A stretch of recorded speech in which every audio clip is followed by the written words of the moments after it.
मैं कुमार पंकज द्रोण आईसीएस के इस यूट्यूब चैनल पर द्रोण आईसीएस की टीम की ओर से आप सभी अभ्यर्थियों का स्वागत करता हूं। जैसा कि ज्ञात है कि संघ लोक सेवा आयोग और उत्तर प्रदेश लोक सेवा आयोग की ओर से इस वर्ष की प्रारंभिक और मुख्य परीक्षाओं हेतु तिथियां घोषित की जा चुकी हैं। सभी अभ्यर्थी सिविल सेवा परीक्षा में सफलता हेतु परिश्रम से जुटे हुए हैं। द्रोण आईसीएस उनकी सहायता हेतु यूट्यूब चैनल के माध्यम से ऑनलाइन वीडियो लेक्चर्स प्रोवाइड करा रहा है। पिछली क्लास में हमने भारतीय राज्य व्यवस्था विषय पर चर्चा की थी और उसी श्रृंखला में आगे बढ़ते हुए आज हम संविधान के बारे में चर्चा करेंगे। संविधान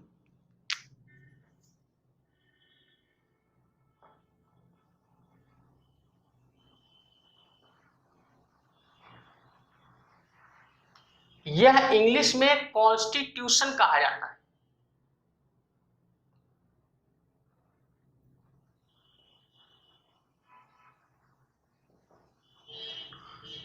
जो कि लैटिन वर्ड कॉन्स्टिट्यूएल से बना हुआ है।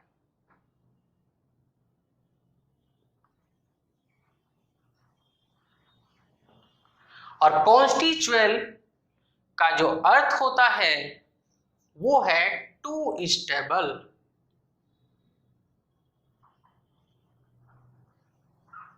हिंदी में अगर कहें स्थापित करना।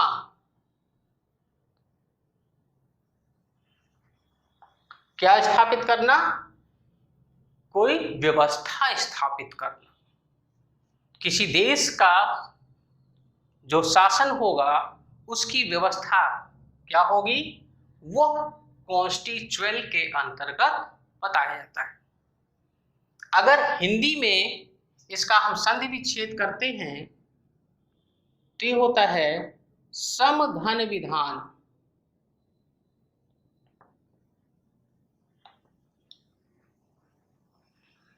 समधन विधान, सम अर्थात रेलिवेंट,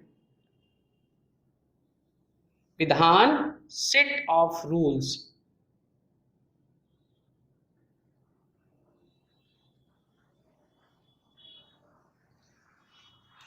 रेलिवेंट सम्यक और सेट ऑफ रूल्स नियमों का संकलन।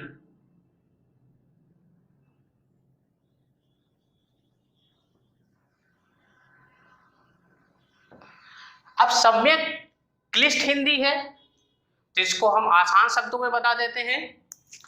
सम्यक अर्थात महत्वपूर्ण एवं उपयोगी। महत्वपूर्ण एवं उपयोगी नियमों का संकलन है संविधान।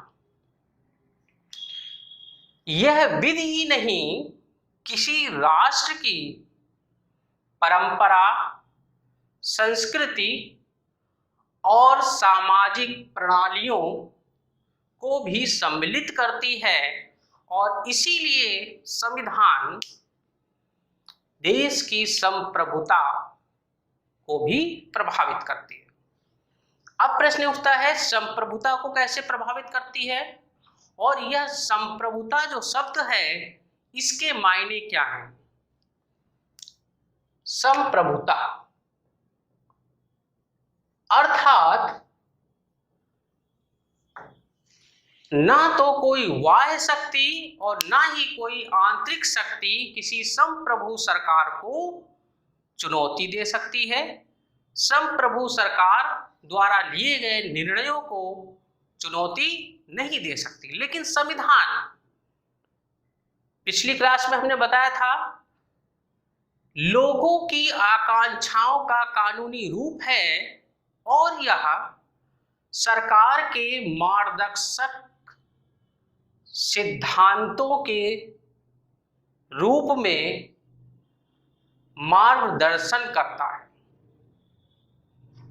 अर्थात लोकतांत्रिक सरकार भले ही वह संप्रभु है, लेकिन यदि संविधान की आत्मा के विरुद्ध जाकर के निर्णय लेती है तो संविधान उस लोकतांत्रिक सरकार को यह इजाजत नहीं देती और उसकी यह संप्रभुता उस सीमा तक नष्ट हो जाती है जिस सीमा तक वह संविधान की आत्मा के अनुरूप निर्णयों को विरुद्ध है।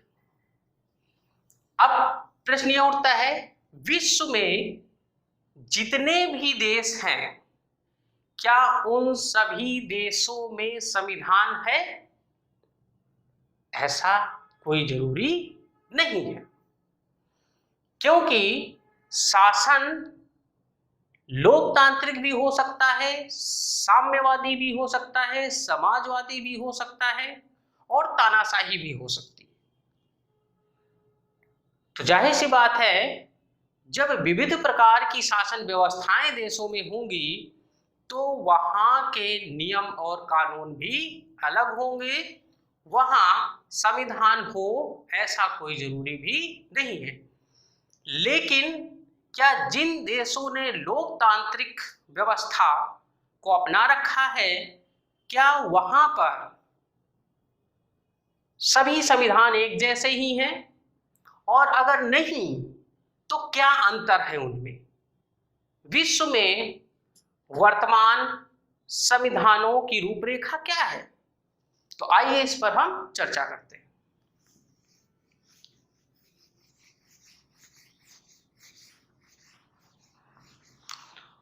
वर्तमान में विश्व में मुख्यतः दो प्रकार के संविधान वर्तमान हैं, जिनमें एक लिखित संविधान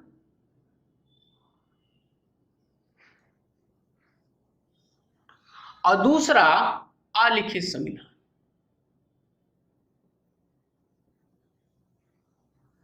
written constitution and unwritten constitution. अब अगर प्रश्न किया जाए तो ज्यादातर अभ्यर्थी जिन्होंने अभी अध्ययन शुरू ही किया है, शब्दों से अर्थ निकालने का प्रयत्न करेंगे और यह उत्तर देंगे, लिखित संविधान जो लिखा हुआ हो और अलिखित संविधान जो लिखा हुआ नहीं है, जो कि मात्र कल्पना के सिवा और कुछ नहीं है। वास्तव में लिखित और अलिखित दोनों ही संविधान होते हैं। लिखित अर्थात लिखे हुए, अंतर उनकी प्रकृति में होता है। अगर हम देखें लिखित संविधान के क्या प्रमुख लक्षण हैं, क्या इनकी प्रकृतियां हैं, और अलिखित संविधान किन रूपों में अलिखित संविधानों से भिन्न हैं, तो विश्व में वर्तमान समस्त संविधानों में हम आसानी से अंतर कर सकते हैं। अगर हम लिखित संविधान के बारे में चर्चा करें पहले, तो यह वह संविधान है जो व्यवस्थित और क्रमबद्ध ढंग से भाग, अनुच्छेद और विधियों में लिपिबद्ध होता है तथा इसे विविध अध्यायों में व्यवस्थित किया जाता है। ये लिखित संविधान कहलाता है। जबकि ऐसा क्रमबद्ध व्यवस्था अलिखित संविधान में नहीं पाई जाती। ये हो गया एक प्रमुख अंतर दोनों में। अब ये क्रमबद्ध सुव्यवस्थित ढंग क्या है? आप सभी को ज्ञात है कि जब हमारा मूल संविधान लागू हुआ था तब उसमें 22 भाग, 8 अनुसूचियां और 395 अनुच्छेद थे। लेकिन वर्तमान में अगर बात की जाए तो अनुसूचियों की संख्या 8 से बढ़कर के 12 हो गई है। अनुच्छेद 395 से बढ़कर के 465 के ऊपर हो चुके हैं। तो क्या 365 के बाद 366, 367 या यूं कहें जो लिमिट थी 395 के बाद 396, 397, इस तरह से 465, 466 इस तरह से संविधान के अनुच्छेद हो गए। या भाग 22 के बाद भाग 23 नया जोड़ दिया गया। RTE right to education, RTI right to information, ये सब जब हमारे संविधान में शामिल हुए, पहले भी ये थे, हमारे नीति निर्देशक तत्वों के अंतर्गत आते थे, लेकिन 2010 के बाद से RTE को मूल अधिकारों के अंतर्गत शामिल कर लिया गया, एक नया अनुच्छेद बनाया गया। लेकिन यहां ध्यान देने वाली बात है, जब राइट टू एजुकेशन को फंडामेंटल राइट डिक्लेयर किया गया, दैट मीन्स शिक्षा के अधिकार को मौलिक अधिकारों की श्रेणी में रखा गया, तो उसे मौलिक अधिकारों वाले भाग में ही लिखा गया, शामिल किया गया, ना कि भाग 22 या 23 या 24 के बाद एक नया भाग बना करके उसमें राइट टू एजुकेशन जोड़ दिया गया और उसके बाद उसके पहले राइट टू इंफॉर्मेशन के लिए एक भाग बन चुका था। और आगे भी ज्यों-ज्यों संविधान में संशोधन होगा, जितने भी नए अनुच्छेद जोड़े जाएंगे वह संबंधित विषयों और भागों में जाकर के ही लिखे जाएंगे, या हुआ क्रमबद्ध सुव्यवस्थित ढंग, जबकि अलिखित संविधान में ऐसा नहीं पाया जाता है, लिखे दोनों ही होते हैं। अब आइए दूसरे बिंदु पर चर्चा करते हैं। लिखित संविधान में संविधान प्रधान होता है। क्या प्रधान होता है? संविधान प्रधान होता है। और राज्य के तीनों अंग, विधायिका, कार्यपालिका और न्यायपालिका, एक दूसरे के पूरक के रूप में कार्य करते हैं और ये राज्य के तीनों अंग अपनी शक्तियां कहां से प्राप्त करते हैं? संविधान से। जबकि अलिखित संविधान में संसद अर्थात विधायिका प्रधान होती है, संसद प्रधान होती है, यहां संविधान प्रधान होता है। और संसद प्रधान होती है, इस प्रकार राज्य के जो अन्य दो अंग हैं, व्यवस्थापिका और न्यायपालिका, ये दोनों संसद के अधीन हैं। अर्थात न्यायपालिका को न्यायिक पुनर्विलोकन का अधिकार प्राप्त नहीं है। यदि कोई कानून संसद में बना है तो उसमें पुनः संशोधन सिर्फ संसद ही कर सकती है और उसके पुनर्विलोकन का अधिकार न्यायपालिका को प्राप्त नहीं है, जबकि यहां पर ऐसा नहीं। तीसरा पॉइंट, न्यायिक पुनर्विलोकन, अर्थात लिखित संविधान में संसद कोई कानून बना देती है। यहां ये चीज विशेष ध्यान दीजिएगा, अक्सर एक दिवसीय परीक्षाओं या फिर प्रारंभिक परीक्षाओं में सिविल सर्विसेज के ये प्रश्न या एक बिंदु के रूप में किसी प्रश्न में या शामिल होता है। विधायिका अर्थात संसद को कानून बनाने का अधिकार है, कानून की फैक्ट्री बोला जाता है संसद को। न्यायपालिका कानून नहीं बनाती है, कानून कहां बनेगा? संसद में बनेगा। तो संसद द्वारा यदि कोई विधेयक पूर्ण बहुमत से पारित होने के पश्चात कानून की श्रेणी में आ जाए, परंतु यदि वह संविधान की आत्मा के अनुरूप नहीं है तो न्यायपालिका द्वारा न्यायिक पुनर्विलोकन किया जाएगा और वह कानून उस सीमा तक विधि शून्य घोषित कर दिया जाएगा जहां तक वह संविधान का उल्लंघन करता है। अर्थात यहां न्यायिक पुनर्विलोकन प्राप्त है, न्यायपालिका स्वतंत्र है और सर्वोच्च है, जबकि आलेखित संविधान में ऐसा न्यायिक पुनर्विलोकन का अधिकार न्यायपालिका को प्राप्त नहीं है। यहां न्यायपालिका स्वतंत्र नहीं है, यहां सर्वे सर्वा कौन है? संसद है। संघात्मक विवाद।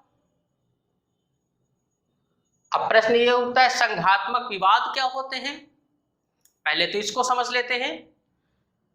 किसी राज्य का किसी दूसरे राज्य से कोई विवाद हो जाए, केंद्र का किसी राज्य से विवाद हो जाए। उदाहरण स्वरूप आप देख सकते हो, विभिन्न नदियों के जल के बंटवारे को लेकर के तमिलनाडु कर्नाटक के बीच में कावेरी जल बंटवारा, यमुना नदी का केस, या विविध मुद्दों पर किसी भी प्रकार का विवाद यदि होता है राज्य राज्य के बीच में या केंद्र और राज्य के बीच में, तो वह संघात्मक विवाद कहलाता है। और ऐसे संघात्मक विवादों में निर्णय कौन करता है? लिखित संविधान जहां लागू है वहां यह अधिकार न्यायपालिका को प्राप्त है, जबकि आलिखित संविधान वाले देशों में ऐसे संघात्मक विवादों का निपटारा संसद के द्वारा होता है।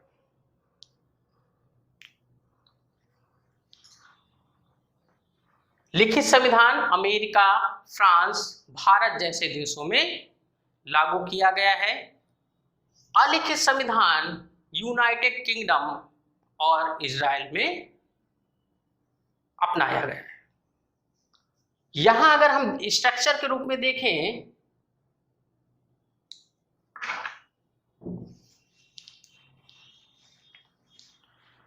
न्यायपालिका, कार्यपालिका और विधायिका और संविधान, इन तीनों में स्ट्रक्चर करें तो इसकी संरचना कुछ इस प्रकार से होगी।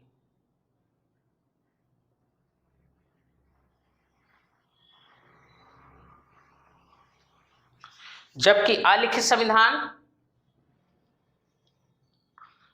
संविधान में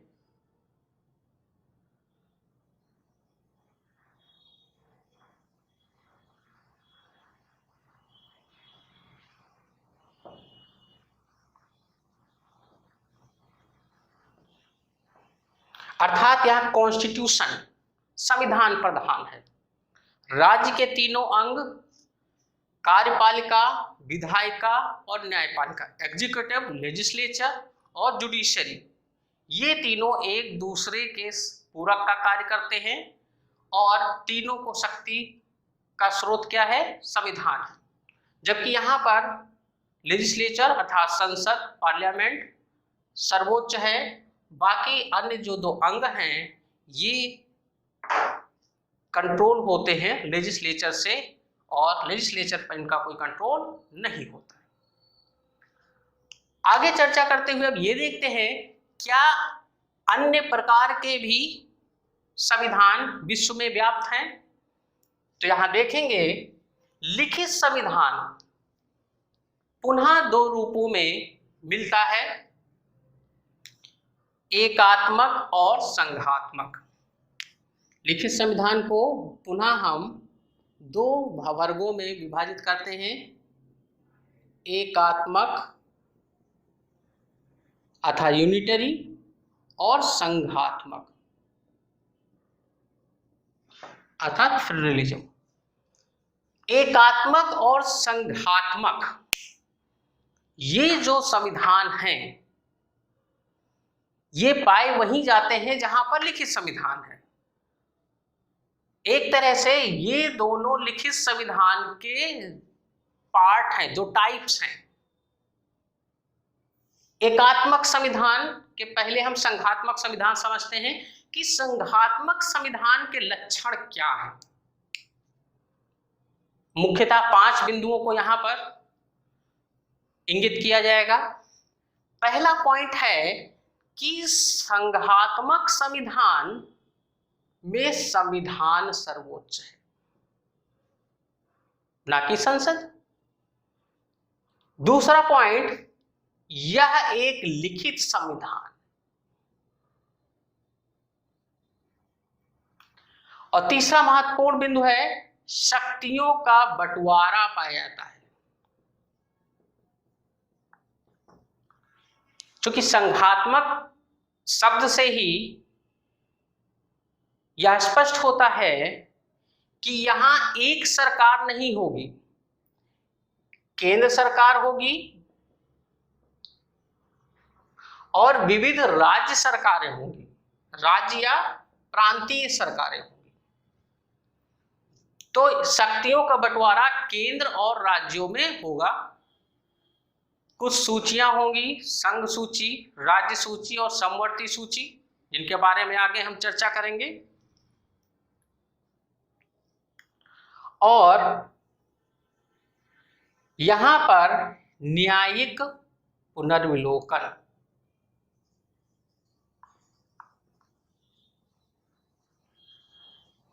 का अधिकार होगा। दूसरे जो लास्ट है, संविधान संशोधन हेतु निर्धारित विधि दी गई होगी।